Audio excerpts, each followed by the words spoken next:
everybody. Thank you so much for joining us. So I'm Ben Fernz, Bernadine, everyone calls me Ben. I'm the Global Head of Sustainability and Infrastructure at the Open Contracting Partnership, and also the Regional Head of Asia Pacific. Really excited to be here. We have a magnificent team, Civic Data Lab, who does all the hard work here on the ground, which makes my job very, very easy. So it's such a delight to be here. Thank you so much for inviting me. So I'm going to talk a little bit about what we're going to do in this session, which is going to be a little bit different from what we did earlier on today. So it's going to be more of a conversation. We have an esteemed speaker with us, and we want to have a very informal session where we're exchanging ideas, talking to each other. So please participate, right? And please, feel free to speak up, to ask questions. That's really what we want, because I want to hear from you, I want to hear from Pranjal. It's not about me talking at you, but really about us exchanging ideas all together. So that's kind of what we want to get out of it. So before we start, I want to just get a sense of who's in the room. So we have, raise your hands, depending when I call out the stakeholder groups. Do we have anyone from businesses here? Any startups, MSMEs? Yes, no? Oh, a couple from the back. Great, fantastic. Students, I think we have a large number of students with us today. Great, perfect. Social enterprises, civil society, think tanks. Great. Is anyone from government still here? No? Okay, so we're kind of which is nice. And of course, if you want to come closer as well, that would be great. Like we're going to have a cozy time today. Yeah, if you can just come 2-3 seats forward so that we can have a much more engaged conversation. Great. Thank you everybody.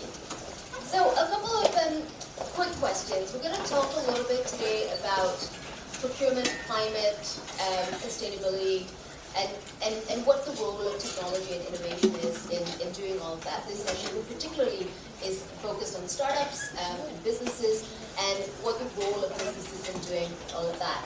So quick question. Does anyone know how many tenders were published in Assam last year? Anyone at all? Do you think it was less than 10,000? Who thinks it was less than 10,000?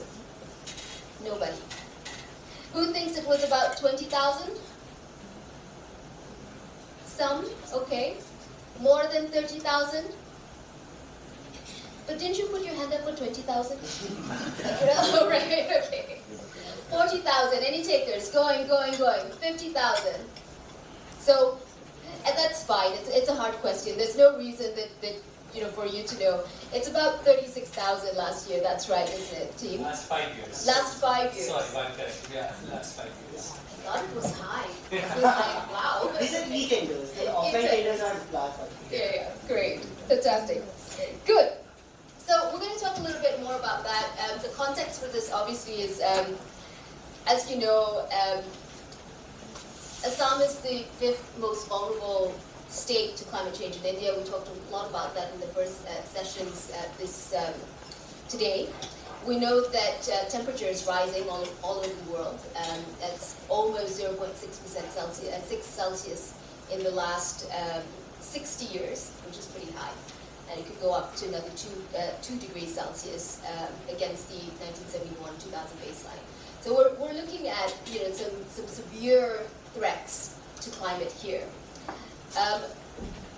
One of the things that we're doing at the Open Contracting Partnership, so the Open Contracting Partnership, or OCP, is a global silo-busting organization. We work on how we can use the power of open data to transform public procurement to deliver better outcomes for everyone.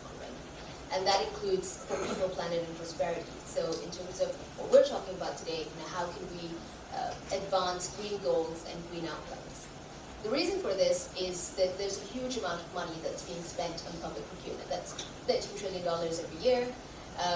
That's a huge amount of money. That's 1 out of every $3 spent by governments goes to public contracts. So in Assam, we know that there's an average of 216 billion rupees that's spent in public contracts every year. So again, that's huge. And so again, there the potential for us to do something transformative there is huge. We also know that small businesses are crucial for growth, right? So I think this is, without a doubt, we know this. It's one of the biggest sources of employment for people. In Assam, small business account for almost 86% of employment opportunities. We're seeing an estimated 60 million MSMEs here in India and about 67,000 in Assam. So one of the challenges I think for us in this conversation we're going to have today is really thinking about what needs to happen to help startups really participate in public procurement and public contracts and how they can participate in this global green revolution that's come about once again. So with that, we've got a great speaker with us. Why don't you introduce yourself and tell us a bit more about it? Thank you so much. And before introducing myself, I wanted to just pick up a leaf out of what you just said on climate, how scary climate change could be. Because I see a lot of youngsters here, and who may not have actually experienced climate change to that extent that many of us who are transiting between time and have experienced weather climate in the 70s, 80s and now have actually seen it for real.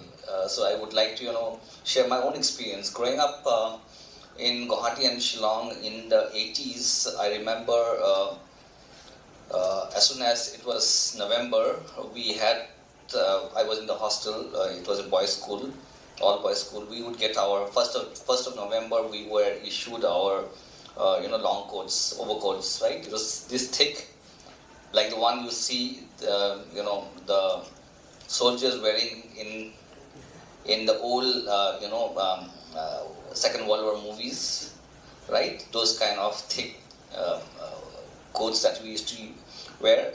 We used to be sitting around at around, say, 3:34 in the afternoon in Shillong talking to another friend after school, and suddenly a gush of fog would come and we wouldn't be able to see each other.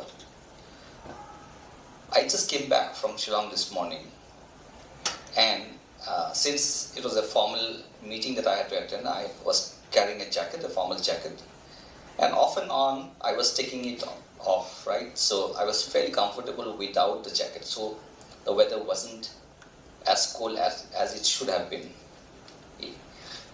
Growing up in Assam, during the same period, I remember half of the year it used to rain. At least it used to drizzle.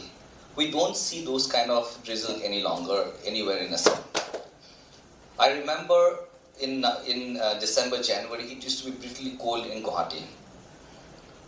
And forget Upper Assam, I'm talking about Guwahati. And, we used to, kind of be dolled up in a lot of woolen. I came back to the Northeast in 2010-11 after an extended period of staying away from the region. And I suddenly see that, that winter was not there in Guwahati. So it really scares me. It scares me because I have experienced the weather back in the 70s, 80s and 90s, and I've also experienced it now in 20s and 2022, right? So I have actually seen, many of us here would have, I'm sure would agree to what I'm saying. So it is actually very serious and scary, and I think the way the world is progressing and the way development is happening around, it is not going to get any better unless we wake up and take stock of what's happening and start participating in making amends in our life and the way we interact with the ecosystem, the environment. My name is Pranjal Konwar. I am the Chief Operating Officer at Calcutta Innovation Park as well as Assam Startup. I stay in Guwahati and travel across as per my job's need.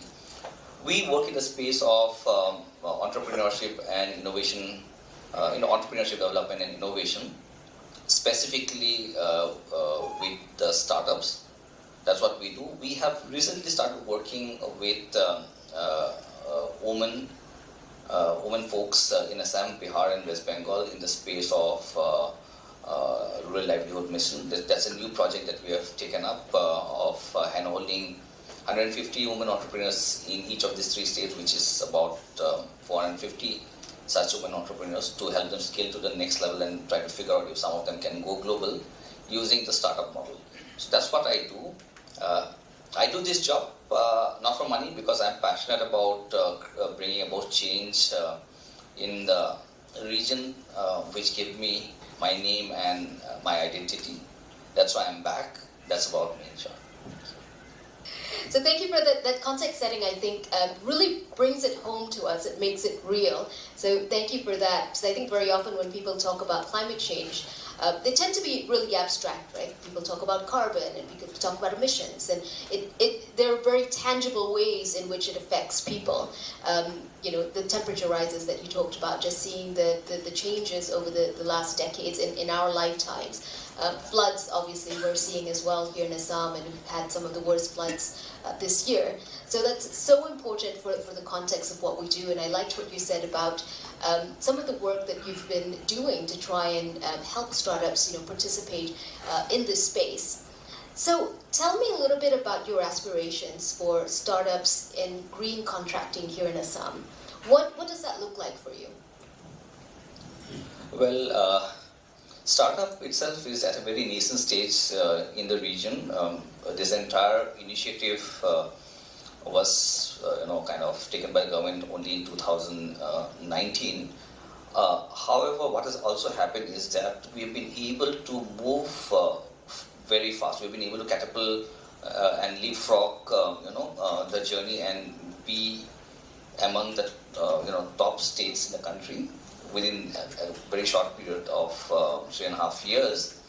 While we started off, though many of us had subconscious notion of doing something for sustainability and for the green side of the planet, but I don't think we started off by any means doing anything conscious. But glad to tell you that as I reflect back and I see that close to 8% of our startup comes from this particular segment, and that's a huge number. Many of them started off unknowingly that they would be contributing to this sector, but as they started engaging with us and as we sat down, we told them that it's not just a startup that you're doing, but this is also this is also a space where you are contributing. So that those kind of things that happen. I told you about a couple of examples right while we were having lunch. So there are lovely stories that's come about, and I feel that because of the virtue of the region that we are in, many of us are at a very subconscious level very sensitive towards nature and our environment. That comes, I think, automatically to most of us, right? And thereby, I see a lot of new startups coming up, and who are not only contributing directly but even indirectly contributing to the sustainable side of business. So that's what's happening, and going forward, I foresee that this number would go up. Thank you. So I'm intrigued by what you said about this unconscious work that startups didn't come into the space intentionally wanting to do something green necessarily, but somehow they ended up doing it. Can you tell us a bit more about that? Can you give us some examples of what that looks like and how that happened? If I have to just pick up an example, I was just talking to Gaurav. We have a startup who makes bricks, right? So, they were looking for alternate. They were looking for making cheap bricks, and also they knew that if they can use plastic, that would be that would be green. But they did not know how much it would impact. What's the kind of impact it would have, and they did not. When they started off, I don't think they started off with the thought that we would use plastic and it would we would recycle them, right? So, however, when they started making these bricks and they got to know that what they were creating was an amazing product, which was which could be patented not only nationally but even internationally, and there could be business that could be made out of this particular project. This was a final year project of 3 students for their final year engineering examination, right? So we got them at a college, we got them to our incubation center, handholded them, and as we worked with them, we started discussing as to what all are they contributing to, and that's when they also realized that how green that whatever they were making, how green it was, and how they could contribute to the sustainability movement, right? And that's when a project became a product and a company where they started. They created a complete supply chain of collecting plastic and getting it to their plant to convert that into fine particles to be infused with the cement and make the bricks, right? So that's one example. There are other examples. There's another example of a company who was into tourism and camp. Basically, they do this camp. They have this lot of campsites where they get tourists to track and stay in a remote place, experience nature and all of that, right? So it was a completely like any other camping company. But as they started getting incubated with us, and after various discussions that we had, they realized that tourists would come from different parts of the country as well as outside the country and would be experiencing their camping experience that they provided, where onsetting a lot of carbon as they did this journey from wherever they were to Guwahati and then back and all of that, right? So they came up with this plan that how could they building experiences within that span of time that this tourist would be staying with them that would help offset carbon, right? That's where they started off. They are now going a step ahead. They're saying that we will help our people who engage with us and come and experience camping with us to the extent that we will make them earn carbon credits which they would be able to trade and fund their own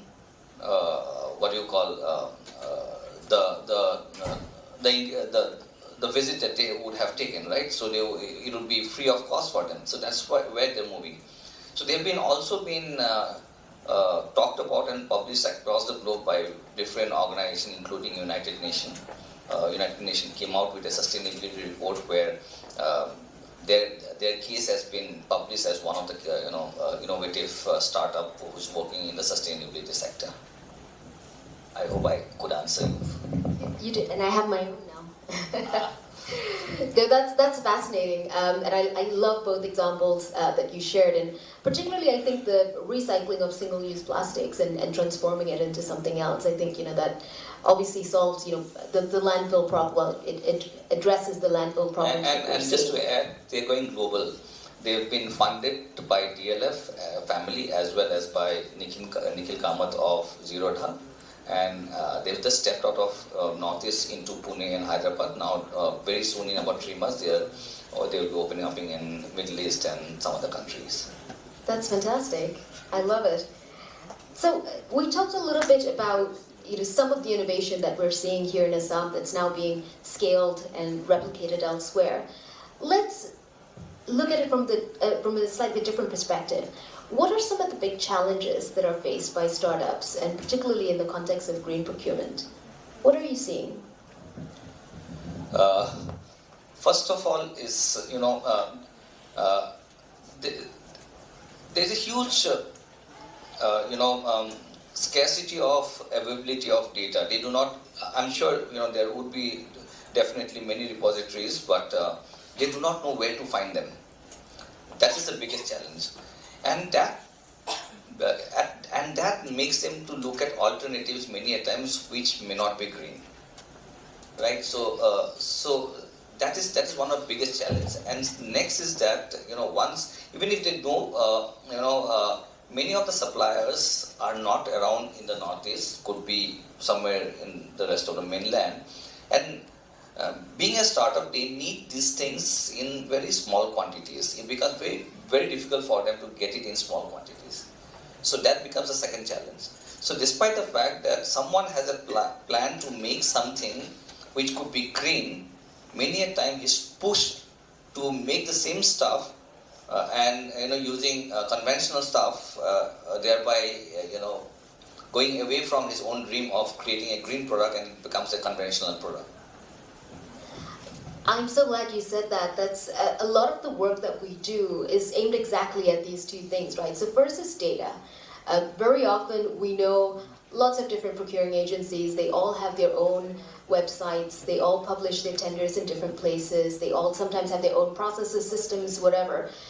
Big companies tend to manage that quite well, right? Because they have huge bidding departments and bidding teams that can prepare the bid documents, that can scour the web for all of these opportunities. But obviously startups don't, and you have a skeleton crew all trying to do the best that they can, and they can't look at 1,000 sites every day to look for these opportunities. I think that's a huge one. In Costa Rica, for example, just on infrastructure procurement itself, there's 17 different portals that you could go to, which is a lot, right? In other places, there are even more. So I think that the role of data there in two fronts, right? One is about a kind of a standardized or a unified place where you can view all the opportunities that are coming up, so that it's a one-stop shop, like really helps startups. The other is advance notice, right? Because again, very often you get very short tender periods, like the notice comes up, and then 2 days later you're supposed to submit a bid. And that helps, that prevents things like the supply chain issues that you were talking about, getting the resources, the raw materials that you need. If you don't get advance notice, you can't purchase in tiny quantities. And those are things that we've seen at the open contracting community that works really well. When you have advance notice, that really helps then for these startups to be able to participate. So in the context of Assam, what support would you like to see? What do you think is needed to help overcome these challenges that are being faced?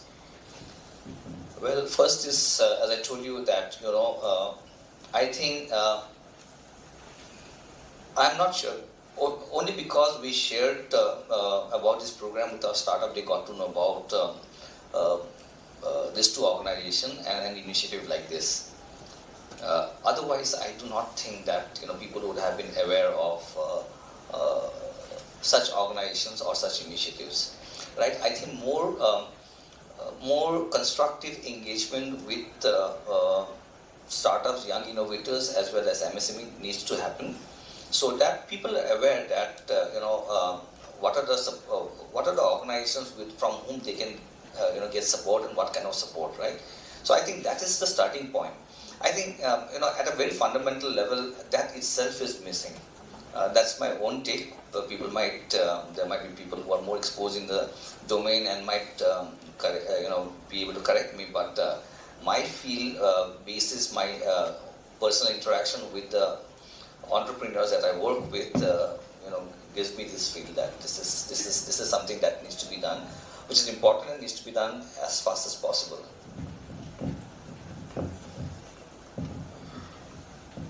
And why do you think that's not happening? Why do you think it's not being done? I'm not sure about that, because everyone has a role. The government has a role. The private and public enterprises have roles. But I think a lot of what I see is that people work in silos, and everyone needs to drive their own agenda. And there's an event here happening. There was another event happening on the other side of the room, and I was invited there. And while it is not exactly sustainability, but it was about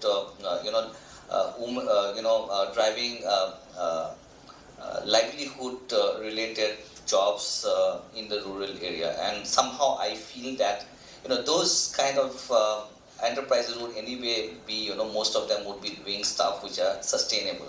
So see, there is a thin line of connect between this program and that program, but it is happening in isolation. And I'm sure that none of you know the people who are organizing that event, and neither would they know you, right? So, and that's what's happening. Everyone would be doing it on their own, and like for example, in this program, I'm invited, right? I'm from the startup ecosystem. I have invited a couple of my startups. They would have come earlier, and many of them would have left. But there are more startups. I'm sure at IIT, I know of at least a couple of them who are working in the sustainable segment, right? I'm not sure whether they know about this event, right? So someone needs to play the role of connecting all the dots and making that communication a unified communication and accessible to the larger group or the stakeholders. So I think that is something which is missing, and I think if that is possible, it's very difficult, I know, but if that can be done, I think half the problem would be solved. I agree with you. I think that you're so right that so often this type of, a lot of things happen in silos, right? Like procurement happens in silos. And similarly, when, whether it's within government, whether it's within the social enterprises or the startups or businesses, everyone is kind of doing their own thing. A few years ago, I was at the World Federation of Engineering Organizations annual conference, and they were talking about sustainability. They're doing exactly the same thing that OCP is doing, for example, but it was full of just private sector participants, right? In the same way when a lot of the events that we go to that's run by the open government movements or whatever, it tends to be very civil society centric, right? And they never talk to each other. I agree with you. I think that's a problem, and that we need more connectors to bridge those gaps so that we can get more collaboration and then more impact together. But at the same time, I also think linked to that is that because we have so many diverse players in this space, that it's not actually one person or one unit or one organization that has that role to cross those bridges or bridge those gaps, but it's every one of us, as a constituency, has to be able to, or has to play that role to spread the knowledge, to share the technology, to mobilize whatever your community is, right? We heard earlier today, one of the panelists said that, playing with data might not be for everyone, but action is for everyone, right? In the same way that, where each of us here, and I think that's a great call to action for all of us, right? When we leave here today, think about who it is within your networks, who it is within your circles that you can talk to about this, and how you can create a community. I mean, it could be a coffee morning, it could be something really small, right? So that we can start that conversation and start to build that network so that we can work together. One example that I love from the Dominican Republic, where we were working with our partners there to increase the participation of women-owned businesses in public procurement, which was historically very low. And one of the things that was most effective, outside of the data and outside of the technology, was actually creating these women's networks, where women-owned businesses could just come together and talk to other entrepreneurs and talk to other enterprises and, inspire each other. And when they see other enterprises like them bidding and participating in contracts and winning contracts, that then incentivizes them to also do it themselves because they think that actually this is possible. And it's funny how simple solutions like that can actually have an exponential impact. And just to add to what you said is that, I think more of such events also play a role because, today what I heard is that there were about 80 people who had come in, over 80 people, right? So you just built about 80 ambassadors who are going to go about and talk about this event, right? And I think that's the multiplier that all of us seeks to create. Well, that's the hope, right? Or it might be 80 people who go home and never think about what we talked about here at all today, right? Are you all going to talk about this when you go home? Sure. Are you going to talk about it when you go home? Sure. There we go. All right. So you guys need to, talk about this to 10 people, which is, a 10x multiplier, right? So 80 into 10 is 800. I love it. We've sent you some homework. So let's talk a little bit about some of the minority-owned startups, so women-owned businesses, tribal businesses, indigenous groups, and others. Do you think that they have additional challenges? Is it harder for them or not? See, well, actually, when you look at India, as a whole, that looks like a challenge. But I do not think that has been a challenge for us in the Northeast. We never had never worked consciously to have a certain number of startup incubation seats allocated for women entrepreneurs. But what we realized as we move forward with our program is that 28% of our startups constitutes women founders, and it is one of the highest in the country. And it is not only here. And if I talk about our initiative in Meghalaya, it's much higher than that. Right, so it happens automatically here. So maybe it's something very regional, but yeah, I always tell people, please do not benchmark it from the Indian perspective, because culturally I think women are more empowered in this part of the world, and thereby you will see a lot of women working in corporate, in government, as well as leading businesses. And what sort of businesses are they running? Is there any specific sector or a specific I can service? talk about startups. It is all across. It could be handloom, handicraft, food processing, technology, education, all of it. Tourism. We have them all across. That's very exciting, because I think that's something that in many places they struggle with, right? So it's great to see such a diverse portfolio.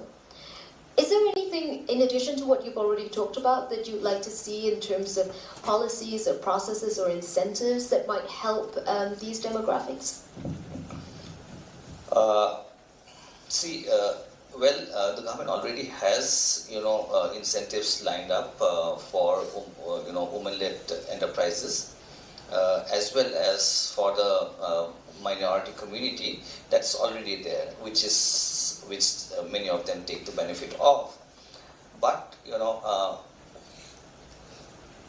the question is that what is there for people who are doing something in the sustainable and green sectors, right? That is something which I think needs more push, so that more people are enthused to take up initiatives in these sectors. And do you have a sense of what incentives might be useful to create more of this momentum in the green space? It could be even the tenders, the government float tenders. If there is a caveat saying that what do you call importance or mileage would be given to ones who supply the same product but which are greener, right? So if those kind of initiatives are there, then it helps, because government tenders are sometimes huge businesses, right? And if with the simple caveat, someone who is, like for example, if that caveat is there, our startup was doing bricks, he would get a huge support, would get a huge order, and that would really help him, because he's just coming up. Absolutely, and again, I think it's one of those. I mean, we often talk about sort of really. Also, his factory has just become carbon negative.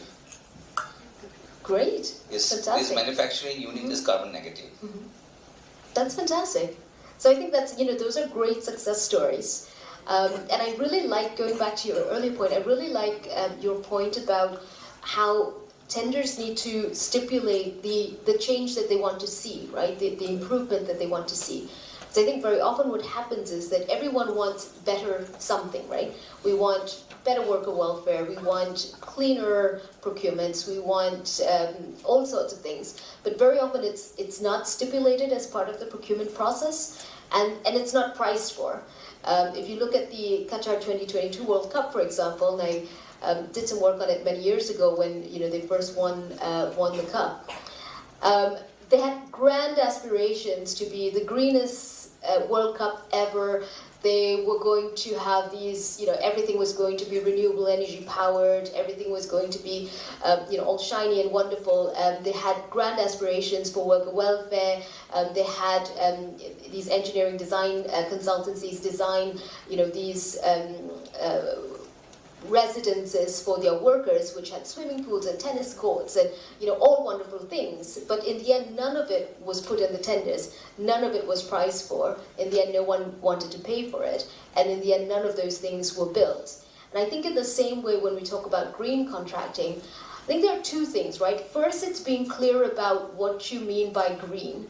So very often we see in procurement, people talk about green procurement without actually stipulating what it means. And that makes it difficult for businesses to be able to participate, because then you're not judging like for like. Somebody comes with an idea for something that's low carbon, somebody comes with another idea for something that's wildlife friendly. So how do you measure different things? It's comparing apples to oranges. So I think that's one of the single most important things, to make sure that it's actually clearly stipulated what is the goal that you're trying to get to, and then how are you going to assess it? Like, are you actually, how are you going to assess the bids against this, and are you pricing for it? And then things become fairer and then things become clearer, so then people are more able to participate.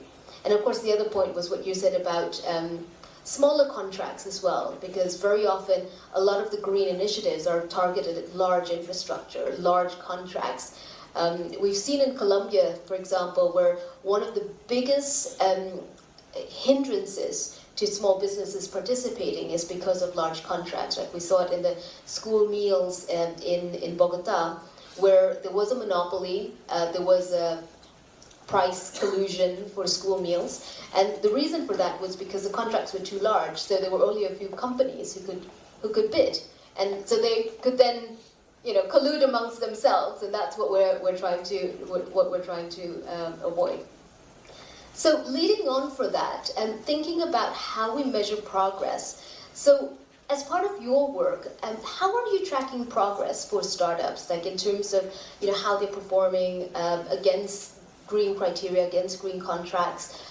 What is your process for that? To be very honest, we do not at this point in time, have very specific, measurement criteria with regards to, how green they are. But we have multiple dimensions in which we measure. More so because these are very early stage startups that we work with. The measurement of success for them is their ability to scale. And for the green ones, yes, of course, what else they are doing. Are they, if they have set out certain green goals, how are they progressing? Is there any kind of support that they need to, overcome challenges which are pertaining to the sustainability or green goals that they have set out to? And is there someone in our network who could come and support them? Is something that we look at. So that's something that we do. And we have a very extensive being, India's first IAMS, which is actually one of the leading management institutes here. We have a very huge network of alums, and many of them come back and support our initiatives. So we have that liberty to call on people from across the globe and come and help our startups. That must be really inspiring for those starting out. Yes, of course. And would you like to share some of your, you shared 2 examples earlier on, but do you have what's your favorite green innovation startup? See, I really love the Brick story because, these are boys whom we caught, literally caught hold of from the college. They were, just passing out their engineering, and told them that there is a business here, and come, we'll help you. And now, they started from zero in 2019, and today they are valued at around 42 CR. I'm not sure you would understand that would be how many million? 42. Close to 5 million. So and that's the kind of business they built only in being out of Northeast. They just stepped out of Northeast. So that is encouraging for us. We are trying to build, there's another company who's trying to build a completely green logistic company. So they've started with two-wheelers, green two-wheelers, battery EV bikes to start delivering. And they have plans to get larger trucks in the fleet which are EV. Well, personally, I don't believe EV is 100% green because, yeah, it just pushes it up. Yeah, so that's debatable, but hopefully, technologies would change and it would actually become green. That's the aim, right? So thank you so much for that. That's such an inspiration. Thank you for joining us today. I think we have some time for some questions. So now's your chance. If anyone has any questions to ask Pranjal or myself or any of the Civic Data Lab team here, now's your moment. So Civic Data Lab is also a startup. We are going to complete our 5 years next year. And we registered in Madhya Pradesh, and we, like any other startup or startup first-time entrepreneurs, some of you might become soon first-time entrepreneurs. We weren't aware how easy it is to participate in public procurement process. We didn't know that we can get a MSME D certification, and we can actually apply for certain tenders which are targeted only for startups, only for engaging with the government. So how do you educate at Startup Assam about the upcoming MSME policies, upcoming startup policies, especially in terms of participation in procurement process? And if you can share some tips for the students. Surely. So first of all, really happy to hear that you started from MP. I started my career from Bhopal, so 97 with Aisha. So that's where my corporate career began. Well, what we do is that for startups, we have these knowledge sessions from time to time. We get people from MSME to talk about, what are the different aspects of, the different policies that they have, what are the benefits that they have, and how many of the startups who did not know that they qualified to be MSMEs were MSMEs, and how do they get enrolled as an MSME. All of that we do. We get people from GEM to do workshops on how to participate in GEM, how to apply for the e-tenders for which they are eligible. So all of that we do from time to time. So this program is about a year-long incubation that we do for startups, and where every alternate month there is a capacity building boot camp.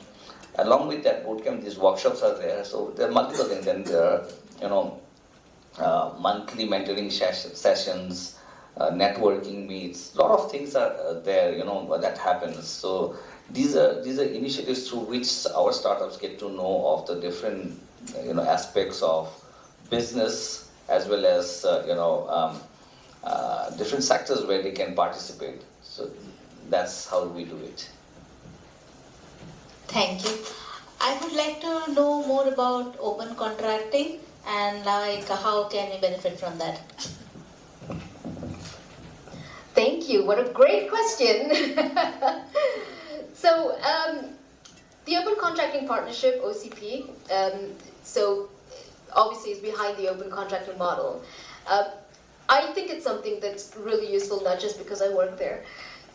So we started this work, as I said earlier, because public procurement consumes a huge amount of money.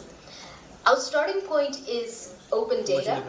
So really looking at the power of open data and what data can do for us. And we heard earlier today, the great work that Civic Data Lab is doing, joining up different data sets, right? So procurement data, floods data, vulnerability data to make better decision making. Or to help inform better decision making. So that's the ethos behind open contracting, and that's really where we're working at, right?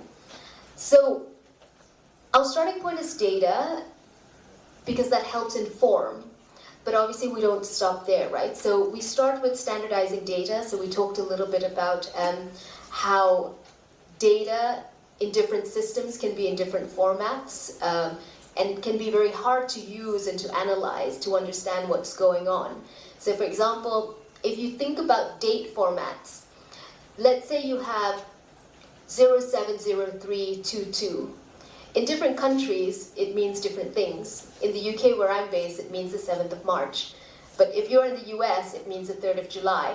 And then there are lots of other different ways where you can write the date, right? It could be 7/3/22, it could be the 7th of March, it could be... And as human readers, it's easy for us to guess what it means. So if I get an email from the US and someone says, oh, let's meet on 0703, I can guess they mean July. But when you go through a machine, that makes things very difficult. And then you get anomalies.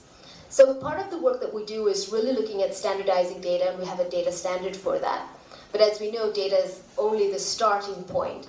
So if you can get it standardized, you can use it, you can analyze it, and you can understand what's happening. And then you can get this type of work that we're seeing here in Assam.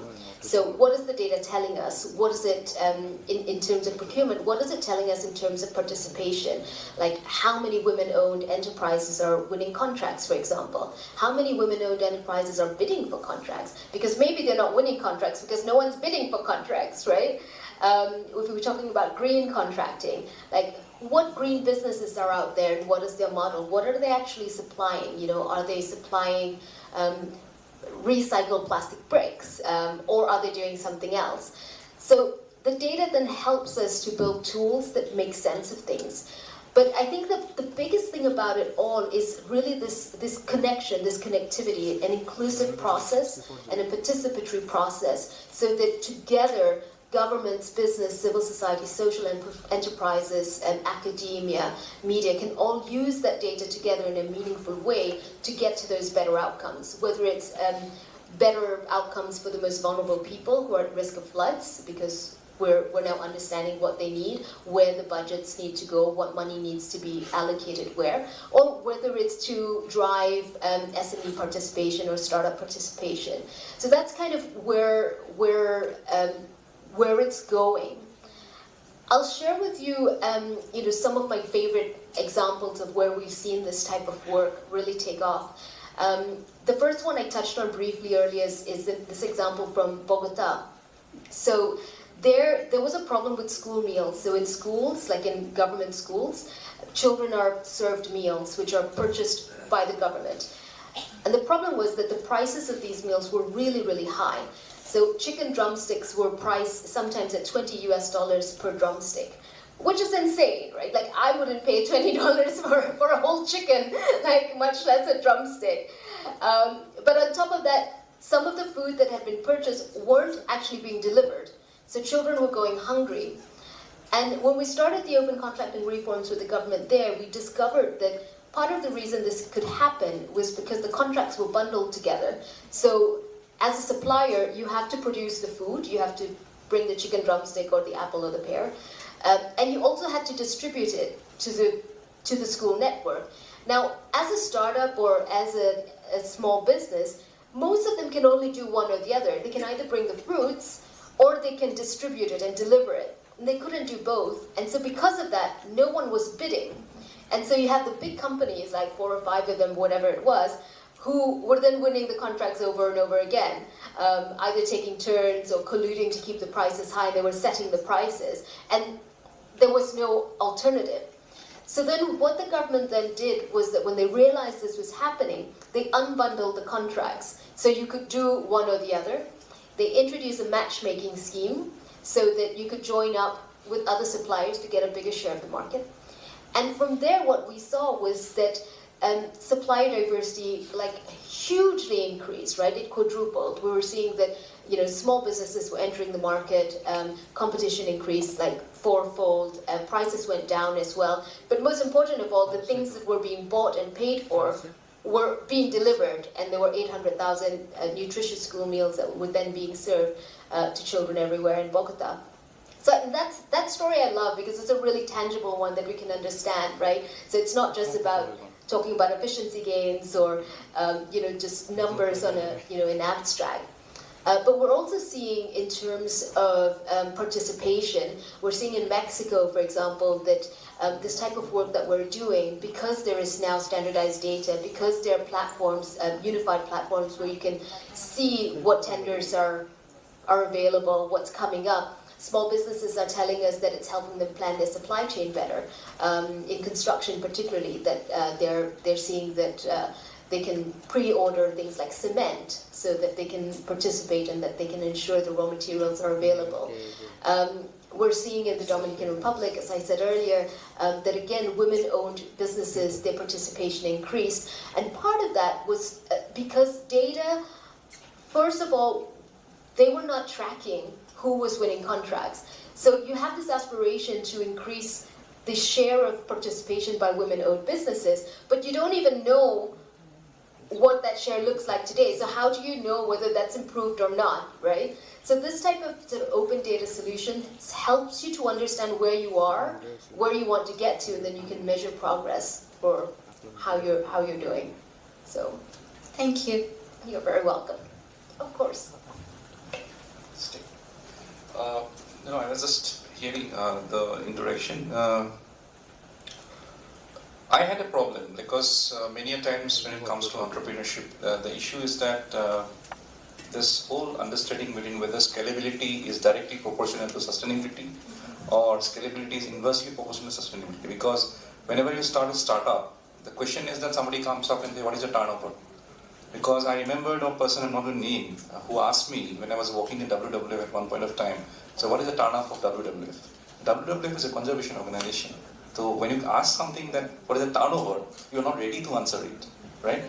So many a times what happens is scaling and sustainability is a problem when it comes to the startup and issue. Because why I'm saying this, because I have seen closely the ecotourism project, which can be linked with green economy, or you can say siphoning your budget towards such entrepreneurship, which might at some point talks about sustainability. Of course, again, as you rightly said, that there are still questions of sustainability at some point. Converting into ecotourism rather than ecotourism, because it invites more tourists. And besides, when you talk about the use of the word called sustainable livelihood, that's again a big question, whether it is sustainable and for whom. Because many of these projects are for economic emancipation.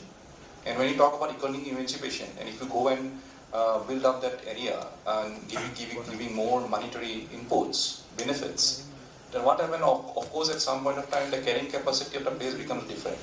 Because people's purchasing ability becomes different. People become more, nobody is stopping them. Of course, everyone has a right to go for a better livelihood. Nobody is stopping them. Even our Indian Parliament, Indian Constitution gives us right, fundamental right. Nobody is questioning it. Right to life, right to livelihood has to go together.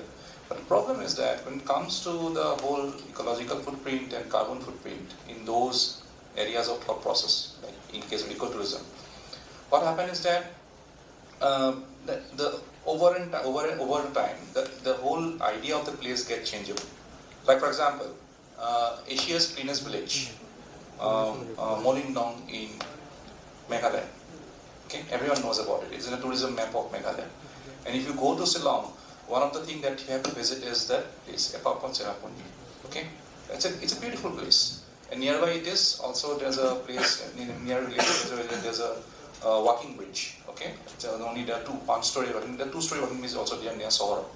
But this place of Molingdong, when we went for a study, a small study, and that was also triggered by at time by Professor Chandan Mohanto. When I went and he said, "Oh, Vinandan, please go over there and see how the EISI is working." So that triggered me to take my students there. So when I went there, it's like evening time, early afternoon time, we reached there, and after reaching, we went to the darbar where the Gaon Buddha, the headman, he gave us the place to stay for the boys' dormitory, and my female colleague and the girls were staying in the homestay. Okay, and that was the arrangement. We did it for 4 days. Now, what has happened is that we thought that we are in the Asia's cleanest village, and of course, that's a pride of moment. And obviously, by human nature, it's an Instagram photo altogether. Okay, you go and take a photograph and say highlight and all. So what's surprising me is that yes, it is cleanest village in terms of waste management, but if you have to talk in terms of saying that it's a cleanest village, then there are a lot of questions which will be contradicting this very clean. Because moment that particular village become important in a world map, as a world cleanest village, tourists started coming in. And they come up by how? From Shillong, they go by taxis, and these taxis are operated on diesel. Okay, not by petrol, because in National Park, when you go in Kaziranga also, they will not allow to go by diesel vehicle. But in Asia's cleanest village, you can easily take your diesel vehicle and also a bus inside the heart of the village, and you get down and say, oh, I'm in the cleanest village. So that's basically a sort of a, contradicting everything. The air quality is changing, no doubt. At the same time, next day, we did a recce, and I told my students do one thing, because since we'll take some time to go for interaction. I'm sorry for taking the time, because this is something that need to be put across, because this is the only platform I will be able to say.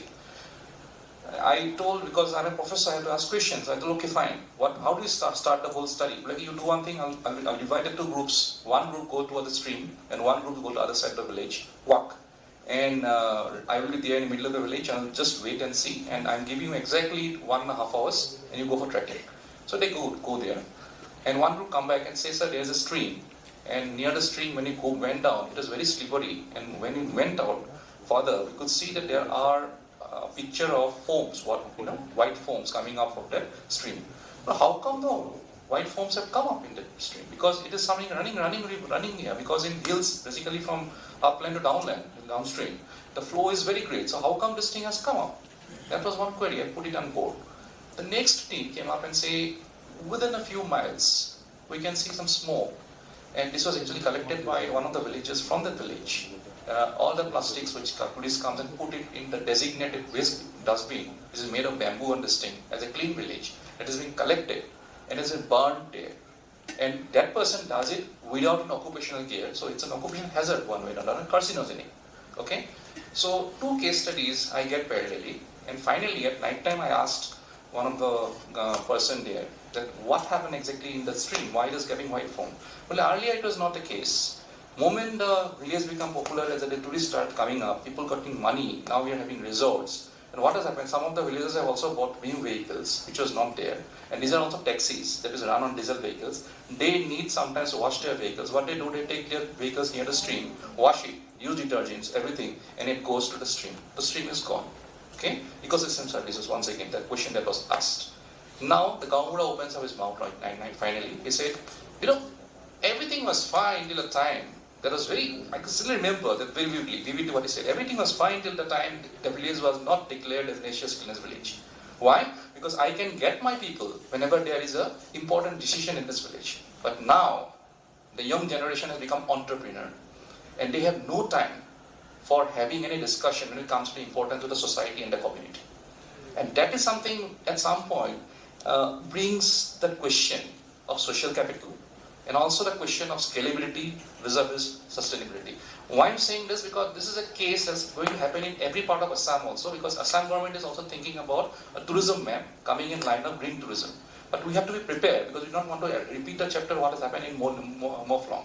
We have to make the village as it is, and in fact try to reduce the ecological footprint and carbon footprint in future, because otherwise the whole novelty of the whole project will be lost.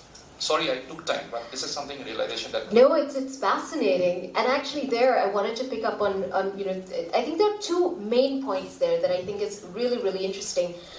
The first is really thinking about what actually is sustainability, right? So very often people think that, oh, if it's green, it's sustainable, or if it's if we're reducing carbon, then it's sustainability. But actually, if you think about what the Venn diagram of sustainability looks like, sustainability, like true sustainability, sits at the heart of people, planet, and prosperity, right? So we're looking at what used to be called the triple bottom line, and it's no longer fashionable to call it the triple bottom line, right? But to make sure that whatever your programs are, work for people, so whether that's poverty reduction, health improvements, and then economy in terms of livelihoods and employments and opportunities, and then in terms of planet, you're looking at whether it's climate mitigation, climate adaptation, ecosystem services, conservation, things like that. And really getting it right means getting it at the heart of things. And very often, people don't really understand, or there isn't a full grasp of true sustainability, and there are shortcuts, right? People think that, oh, well, I'm just going to do this part. I'm going to do some sort of green incentive or some kind of social incentives, and then they sit in these silos as we talked about earlier on. And the other thing that you mentioned that I again think is really interesting is, well, it's this concept of greenwashing, right? And I think ecotourism is one of the worst perpetrators because they call it ecotourism, but it's eco because it sits within an ecological center, whether there's charismatic fauna or whether it's a beautiful waterfall, and then there's some kind of nature there, they call it eco, when what they actually mean is nature-based tourism, right? And exactly as you say, the more the footprint of tourists increase, the more other footprints increase, and then you get this kind of devastation. But at the same time, I think, so linked to all of that, I think that the key thing to the third point of what you were saying in terms of entrepreneurs, it's not that that in itself is inherently bad, it's that the structures haven't been put in place to incentivize the right type of behavior, right? Because we need to create incentives so that nature, biodiversity, whatever it is, flora, fauna, pristine reserves, are worth more standing than they are dead. And I think that's where really the gap is, because a lot of the fixes are these short-term economic gain. Like, let's bring the tourists because that generates revenue, right? As opposed to how can we do it in a long-term, meaningful way so that you get, sustainable revenues over time. So thank you very much for that. That was really insightful. I wonder if you wanted to reflect on some of the questions and the comments that we heard from the audience. What he says is extremely important, and yes, it's not ecotourism actually, it's ecological tourism, or ecotourism. Yeah, it makes sense because in fact, if you have to do that, you have to debar vehicles, and a lot of things needs to come in. It has to be a holistic thing. And the other part that you talked about, sustainability versus scalability, that challenge, I think it's kind of a chicken and egg story, and it will stay for some time till more and more green enterprises come about. But till then, I think scalability will be there for any entrepreneur who's trying to to establish himself, right? So I think many enterprises who take up green initiative to offset their carbon footprint only does so after they have skill to a certain level. I was talking about my experience with Vodafone. Vodafone is a very old company, but we started with the offsetting of carbon only in 2010. That's what we did globally, right? But as an organization, it started many years ago. So I think at that point in time, when an enterprise starts, sustainability, I think, is nowhere in their lookout. It only comes about when they're comfortable with cash in their banks, and then the philanthropic drive sets in, and they start thinking, what else can we do? How do we give back? Those kind of things starts off, right? And that's when sustainability becomes an important agenda. It's also business driven, because today, especially in UK and Europe,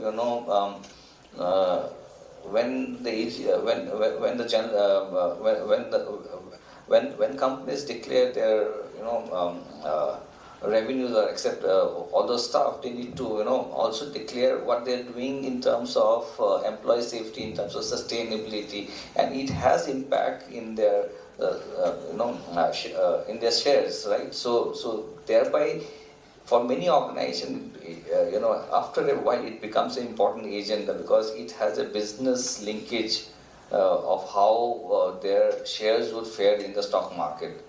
So I think that is another thing, maybe, even in India, going forward, if the government can link, certain aspects about business to the sustainability, and says that, like CSR, that now the government has mandated every organization to do, green initiatives should also be taken up, and X percentage of every organization's turnover should be, earmarked for sustainable projects or making the organization more green.